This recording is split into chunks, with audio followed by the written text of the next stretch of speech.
आदरणीय भक्तजनों, सादर प्रणाम। हम आज श्री स्तोत्र रत्नावली में से श्री प्रहलाद जी द्वारा श्री भगवान जी की स्तुति आपको सुनाएंगे।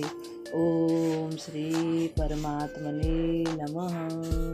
श्री सद्गुरु देवाय नमः। श्री सरस्वती नमः। श्री गणेशाय नमः।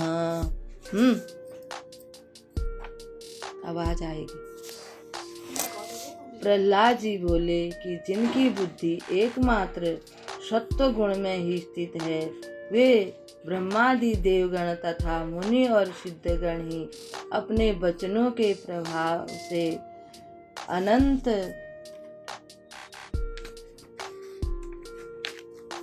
गुणों के कारण अभी तक जिनकी आराधना नहीं कर सके, वे भगवान हरि मुझ उग्र जाति में उत्पन्न हुए दैत्य पर कैसे संतुष्ट हो सकते हैं।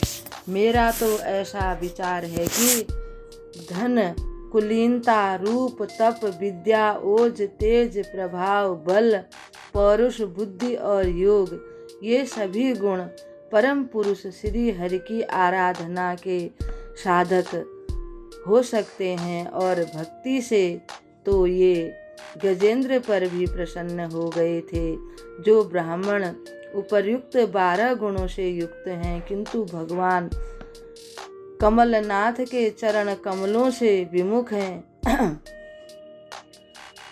उससे तो मैं उस चांडाल को भी श्रेष्ठ समझता हूँ, जिसने अपने मन, वचन, कर्म, धन और प्राण श्री हरि में ही लगा रखे हैं। प्रहलाद जी कहते हैं, वह अपने कुल को पवित्र कर देता है, किंतु अधिक सम्मानशाली ब्राह्मण वैसा नहीं कर सकता है। इससे यह न समझना चाहिए कि भगवान की पूजा की आवश्यकता है। भगवान तो आत्मलाभ से ही पूर्ण हैं। वे शूद्र पुरुषों से भी अपना मान कराना नहीं चाहते, केवल करुणावश ही वे अपने भक्तों द्वारा की हुई पूजा पाठ को स्वीकार कर लेते हैं। इससे भी उन उपासकों को ही लाभ है, क्योंकि जिस प्रकार अपने मुख की शोभा दर्पण आदि में प्रतीत होने वाली प्रतिबिंब को भी सुशोभित करती है, उसी प्रकार भक्त भगवान के प्रति जो जो मान प्रदर्शित करता है, वह भगवत प्रतिबिंब रूप उसे ही प्राप्त होता है। अतः यद्यपि मैं नीच हूँ, तो भी निशंक होकर अपनी बुद्धि के अनुसार सब प्रकार उन ईश्वर की महिमा का वर्णन करता हूँ। प्रहलाद जी कहते हैं, जिसका वर्णन करने से अविद्यावश संसार चक्र में पड़ा हुआ जीव तत्काल पवित्र हो जाता है। हे ईश, हे ब्रह्मादिक समस्त देवगण सत्व स्वरूप आपकी आज्ञा का अनुवर्तन करने वाले हैं, यानी आपकी आज्ञा मानने वाले हैं। हम दैत्यों की भांति आपस में द्वेष करने वाले नहीं हैं। और हे भगवान, अपने मनोहर अवतारों द्वारा आप जो जो लीला करते हैं, वे भी जगत के कल्याण और जगत की भलाई तथा आत्मानंद के लिए ही होती हैं, यानी कि सबको आनंद देने के लिए होती हैं। अतः अब आप क्रोध शांत कीजिए, क्योंकि असुर का संहार हो चुका है। हे देव, सर्प और बिच्छू आदि दुखदायी जीवों के मारे जाने पर साधुजन भी आनंद मानते हैं। अतः इस असुर के संहार से आनंदित हुए सब लोग आपका कोप शांत होने की बाट देख रहे हैं। हे नृसिंह, भय से मुक्त होने के लिए मनुष्य आपके रूप का स्मरण करते हैं। हे अजित, जिसमें अति भयानक मुख और जिह्वा, सूर्य के समान दे दीप्तिमान नेत्र, भ्रिकुटी का वेग एवं उग्र दाढ़े हैं, जो आंतों की माला रक्त शटाक लाप एवं सीधे खड़े हुए कानों से युक्त है, जिसके सिंहनाद से दिग्गजों को भी भयभीत कर दिया है, तथा जिसके नखाग्र शत्रु को विदीर्ण करने वाले हैं। आपके उस भयंकर स्वरूप से मुझे कुछ भी भय नहीं है। प्रहलाद जी कहते हैं, हे दीन वत्सल, मैं तो अति उग्र और दुस्सह संसार चक्र के दुख से भयभीत हो रहा हूँ, जहाँ मुझे कर्मों ने बांध कर हिंसक जीवों के बीच में डाल दिया है। हे श्रेष्ठतम, अब आप प्रसन्न होकर मुझे अपने मोक्षप्रद और शरणदायक चरणों में कब बुलाएंगे। हे भूमन, मैं सभी योनियों में प्रिय के वियोग और अप्रिय के संयोग से उत्पन्न होने वाले शोकानल से संतप्त होता रहा हूँ। उस दुख की तो बात ही क्या है, औषधि है वह भी दुख ही है। अतः मैं देहादि अनात्मा में आत्मबुद्धि कर चिरकाल से भटक रहा हूँ। सो आप मुझे अपने दास्य भाव का उपदेश दीजिए। हे नृसिंह, आप सबके प्रिय सुहृदय और श्रेष्ठ देवता रूप हैं। आपके दास भाव को प्राप्त होकर मैं आपके चरण युगल में निवास करने वाले ज्ञानियों का सहवास करता हुआ गुणों से मुक्त हो ब्रह्मा जी द्वारा कही हुई आपकी लीला कथाओं को गाकर सुगमता से ही संसार से पार हो जाऊंगा। प्रहलाद जी कहते हैं, हे नृसिंह, इस लोक में संतप्त पुरुषों की दुख निवृत्ति का जो उपाय माना जाता है, आप उपेक्षा करके पर भी वह एक क्षण के लिए ही होता है, कुछ स्थायी नहीं होता। बालक के लिए माता पिता, रोगी के लिए औषधि और समुद्र में डूबते हुए के लिए नौका सदा ही सहायक नहीं होते। उनके रहते हुए भी विपरीत फल होता देखा गया है। हे भगवान, हे ब्रह्मादि पुरातन अथवा उनके प्रेरित माता पितादि अर्वाचीन करता, जिसमें जिससे जब जिसके द्वारा जिसका जिससे जिसके लिए जिस प्रकार जो कुछ बताए अथवा बिगाड़ते हैं, वह सब भिन्न भिन्न स्वभाव वाला आप ही का रूप है। हे प्रभु, पुरुष की अनुमति से काल के द्वारा गुणों में शोभ होने पर माया मनः प्रधान लिंग देह की रचना करती है, जो अति बलवान कर्ममय वैदिक कर्म कालप है।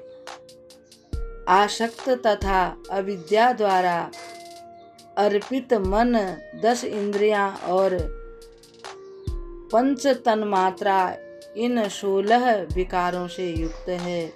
जो हे अजन्मा प्रभु, आपसे अलग रहने वाला ऐसा कौन पुरुष है जो उस मनरूप संसार चक्र को पार कर सके। आपके बिना हे प्रभु, आप अपनी चैतन्य शक्ति से बुद्धि के समस्त गुणों पर नित्य विजय प्राप्त कर काल रूप से संपूर्ण साध्य और साधन को अपने वश में रखने वाले हैं। हे ईश्वर, मैं माया द्वारा इस 16 औरों वाले संसार चक्र में डाला जाकर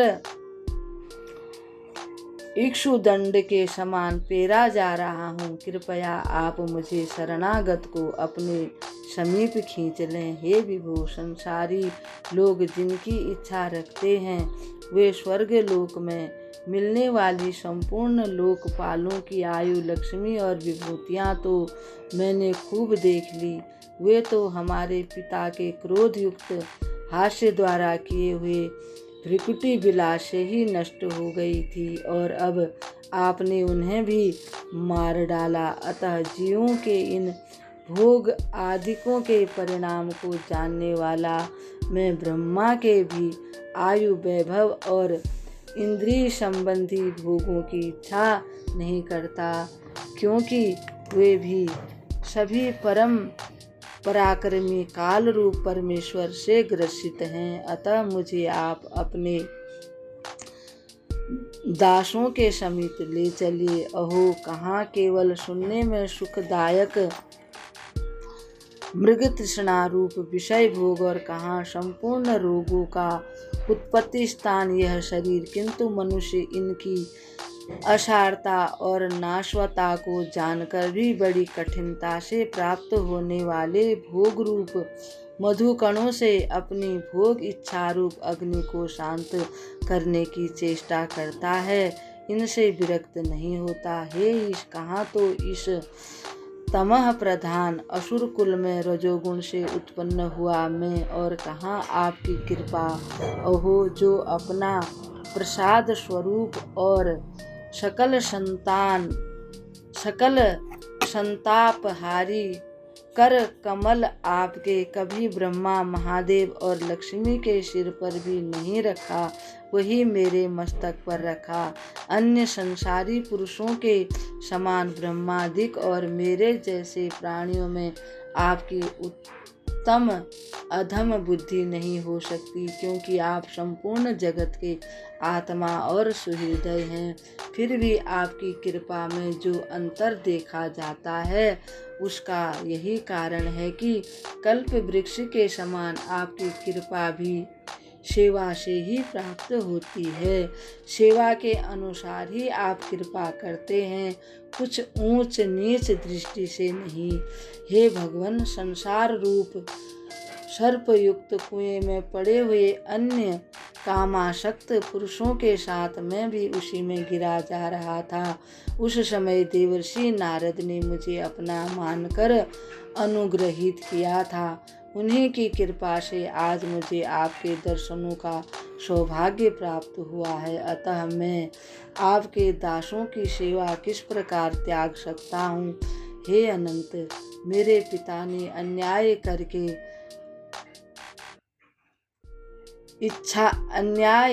करने की इच्छा से हाथ में खड्ग लेकर जो कहा कि मुझसे अतिरिक्त यदि कोई ईश्वर है तो मैं तेरी रक्षा करे, मैं तेरा सिर काटता हूँ। उस समय आपने जो मेरे प्राणों की रक्षा की और मेरे पिता का वध किया, वह भी अपने दास देवर्षि नारद के वचनों को सत्य करने के लिए ही था, ऐसा मैं मानता हूँ। हे नाथ, संपूर्ण जगत एकमात्र आप ही हैं, क्योंकि स्वरूप होने के कारण इसके आदि और अंत में कारण और अविद्या रूप से आप ही अविष्ट रहते हैं, तथा मध्य में अधिष्ठान रूप से आप ही स्थित हैं। आप ही अपनी माया से गुणों के परिणाम रूप इस जगत को रचकर इसमें प्रविष्ट हो उन गुणों के सृष्टि प्रलय आदि व्यापारों से जगत के सृष्टा, रक्षक और संहारक आदि भिन्न भिन्न रूपों से प्रतीत होते हैं। हे ईश, यह सत कार्य असत कारण रूप संपूर्ण जगत आप ही हैं, किंतु आप इससे के आदि और अंत में भी वर्तमान रहने के कारण इससे भिन्न है। अतः यह मेरा, यह पराया है, ऐसा निरर्थक बुद्धि माया ही है, क्योंकि जिसका जिससे जन्म स्थिति लय और प्रकाश होता है वह तद्रूप ही होता है। अतः जिस प्रकार कार्य रूप वृक्ष और कारण रूप बीज दोनों ही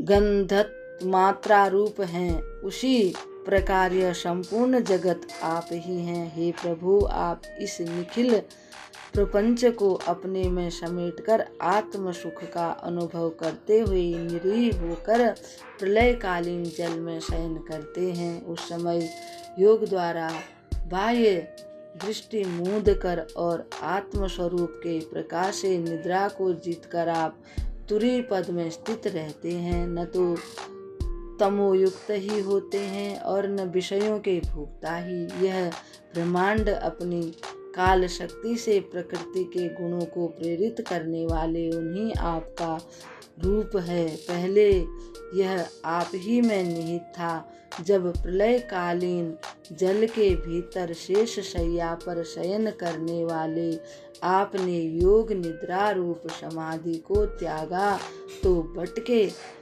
बीज से उत्पन्न हुए महावृक्ष के समान आपकी नाभि से अति विशाल ब्रह्मांड कमल उत्पन्न हुआ। उससे उत्पन्न हुए सूक्ष्मदर्शी ब्रह्मा जी को जब उस कमल के अतिरिक्त और कुछ भी दिखाई न दिया, तो अपने में व्याप्त बीज रूप आपको अपने से बाहर समझकर वे 100 वर्ष तक जल के भीतर घुसकर ढूंढते रहे, किंतु उन्हें कुछ भी न मिला। सो ठीक ही है, क्योंकि अंकुर उत्पन्न हो जाने पर उसमें व्याप्त हुए बीज को कोई पुरुष पृथक कैसे देख सकता है। इससे आत्मयोनि श्री ब्रह्मा जी अति विस्मित हो उस कमल पर बैठ गए। हे ईश, फिर बहुत समय तक तीव्र तपस्या द्वारा अंतःकरण शुद्ध हो जाने पर उन्हें पृथ्वी में व्याप्त अति सूक्ष्म गंध तन्मात्रा के समान भूत इंद्रिय और अंतःकरण रूप अपने शरीर में व्याप्त हुए आपका साक्षात्कार हुआ। इस प्रकार सहस्त्रों बदन, चरण, सिर, हाथ और नासिका, मुख, कर्ण, नयन, उरु, आभूषण और आयुधों से संपन्न 14 लोक रूप अवयवों से विभूषित आप मायामय विराट पुरुष का दर्शन कर ब्रह्मा जी को परमानंद प्राप्त हुआ। तब आपने हयग्रीव रूप धारण कर अति प्रबल और वेदद्रोही रजोगुण तमोगुण रूप मधु और कैढव नामक 2 दैत्यों को मारकर उन ब्रह्मा जी को सत्व गुण रूप समस्त वेद अर्पण किए। अतः सत्व गुण को ही आपका प्रियतम रूप कहा जाता है। हे परम पुरुष, इस प्रकार आप मनुष्य, त्रियक, ऋषि, देवता और मत्स्यादि अवतार लेकर संपूर्ण लोकों का पालन और जगत विद्रोहियों का संहार करते हैं। उन अवतारों द्वारा आप प्रत्येक युग के धर्मों की रक्षा करते हैं, किंतु कलयुग में अवतार न लेकर गुप्त रूप से ही रहते हैं, इसलिए आप त्रियुग नाम से भी प्रसिद्ध हैं। हे वैकुंठनाथ, यह मेरा मन अति असाधु, दोष दूषित, कामातुर तथा हर्ष, शोक, भय और त्रिविध तापों से व्याकुल है। आपकी कथाओं में इसकी प्रीति ही नहीं है। मैं दीन ऐसे कलुषित चित्त में किस प्रकार आपके स्वरूप का चिंतन करूं। हे अच्युत, जिस प्रकार बहुत सी पत्नियां सोतें अपने स्वामी को अपनी अपनी ओर खींचती हैं, उसी प्रकार मुझे तृप्त रसना एक ओर, सभी इंद्रियां अपनी अपनी ओर खींचती हैं, एवं कर्ण किसी तीसरी ओर, घ्राण और चंचल नयन किसी और तरफ तथा कर्मेंद्रियां और ही स्थान की ओर खींचती हैं। इस संसार रूप बैतरणी में अपने कर्मों के कारण पड़कर एक दूसरे के जन्म, मरण एवं खान पान आदि से अत्यंत भयभीत तथा अपने और पराये पुरुषों से मित्रता एवं द्वेष करने वाले मूढ़ जन समुदाय का हे पार लगाने वाले आप अब पालन कीजिए। हे अखिल गुरु, आप संपूर्ण जगत की उत्पत्ति, स्थिति और पालन करने वाले हैं। हे भगवान, इस सब को पार लगाना आपके लिए ऐसी क्या प्रयास की बात है। हे दीनबंधु, महापुरुषों की कृपा तो मूढ़ों पर ही होनी चाहिए। आपके प्रिय दासों की सेवा करने वाले हम लोगों के लिए उसका ऐसा क्या प्रयोजन है। हम तो उनकी सेवा से ही तर जाएंगे। हे प्रभु, जिसका पार करना दूसरों के लिए अत्यंत कठिन है, उस संसार रूप बैतरणी से मुझे कुछ भी भय नहीं है, क्योंकि मेरा चित्त आपके पौरुष गान रूप मृत का पान करके मग्न रहता है। मुझे तो उन्हीं की चिंता है जो मूढ़ उससे विमुख रहकर इंद्रियों के विषयों से प्राप्त होने वाले मायिक सुख के लिए कुटुंब पोषण आदि भार वहन करते रहते हैं। हे देव, मुनिजन प्राय अपनी ही मुक्ति की इच्छा से एकांत में रहकर मौन व्रत धारण कर लेते हैं। वे दूसरों के हित में तत्पर नहीं होते, किंतु मुझे इन गरीबों को छोड़कर अकेले ही मुक्त होने की इच्छा नहीं है। और संसार में भटकने वाले इन लोगों के लिए आपके सिवा और कोई मुझे उद्धार करने वाला भी दिखाई नहीं देता। हे प्रभु, मैथुनादि जो गृहस्थियों के सुख हैं वे खुजली के समान हैं। जिस प्रकार हाथों से खुजलाने पर खुजली में पहले कुछ चैन पड़ने पर भी फिर अधिकाधिक दुख ही बढ़ता है, उसी प्रकार ये भोग भी अत्यंत तुच्छ हैं, किंतु अनेकों दुख उठाने पर भी ये दीन जन इनसे तृप्त नहीं होते। कोई धीर पुरुष ही खुजली के समान काम आदि वेगों को सहन करता है। हे परम पुरुष, मौन व्रत, शास्त्र श्रवण तथा वेदाध्ययन, ये जो मोक्ष 10 साधन हैं, ये भी प्रायः अति जितेंद्रिय पुरुषों की जीवन के साधन बन जाते हैं, तथा दंभियों के लिए तो वे कभी जीविका के साधन रहते भी हैं और कभी दंभ खुल जाने पर नहीं भी रहते। वेद ने बीज और अंकुर के समान कार्य और कारण ये आपके 2 रूप बतलाए हैं। वास्तव में आप रूप रहित हैं, परंतु इन्हें छोड़कर आपके ज्ञान का और कोई साधन भी नहीं है। योगी जन काष्ठ में निहित अग्नि के समान भक्ति योग द्वारा इन कार्य और कारण दोनों में ही आपका साक्षात्कार करते हैं, क्योंकि आपके सिवा इनकी पृथक कोई सत्ता नहीं है। हे भूमन, वायु, अग्नि और पृथ्वी, आकाश, जल, पंच तन्मात्रा, प्राण, इंद्रिय, मन, चित्त, अहंकार तथा स्थूल सूक्ष्म संपूर्ण जगत एकमात्र आप ही हैं। अधिक क्या, जितने भी पदार्थ मन वाणी के विषय हैं उसमें से कोई भी आपसे पृथक नहीं है, किंतु हे महाकीर्ते, ये सत्यवादी गुणों के परिणाम तथा देवता और मनुष्यों के सहित मन बुद्धि आदि कोई भी आपको नहीं जानते, क्योंकि सभी आदि अंत युक्त हैं। आप ऐसे हैं, यह जानकर पंडित जन शब्दतः आपका प्रतिपादन करते से उपरत हो जाते हैं। मैं तुमसे अत्यंत प्रसन्न हूँ, तुम मुझसे इच्छित वर मांग लो। भगवान बोले, हे असुर श्रेष्ठ, मैं मनुष्यों की संपूर्ण कामनाएं पूर्ण कर देता हूँ। हे आयुष्मान, जो व्यक्ति मुझे प्रसन्न नहीं कर पाता उसे मेरा दर्शन मिलना अत्यंत कठिन है, किंतु जब मेरा दर्शन हो गया तब उसे किसी तरह का संताप नहीं करना पड़ता। मैं सकल सुख इच्छाओं को पूर्ण करने वाला हूँ, इसलिए जितेंद्रिय और अपना कल्याण चाहने वाले महाभाग साधुजन सब प्रकार से मुझे प्रसन्न करने का प्रयत्न करते हैं। इस प्रकार संपूर्ण लोकों को प्रलोभित करने वाले वरों का लोभ दिखाने पर भी असुर श्रेष्ठ प्रहलाद उनकी इच्छा नहीं करते, क्योंकि वे भगवान के अनन्य भक्त हैं। भगवान ने जब प्रहलाद जी की इस प्रकार की स्तुति को सुनी तो वे अत्यधिक प्रसन्न हो गए। भगवान ने कहा, भद्र प्रहलाद, तुम्हारा शुभ हो और तुम्हारा शुभ हो। इस प्रकार से प्रहलाद द्वारा गाई गई इस स्तुति को हम विराम देते हैं और कल भगवान की एक और स्तुति के साथ आपके सामने उपस्थित होंगे। तब तक के लिए हम आपको प्रणाम करते हैं। ओम श्री परमात्मने नमः।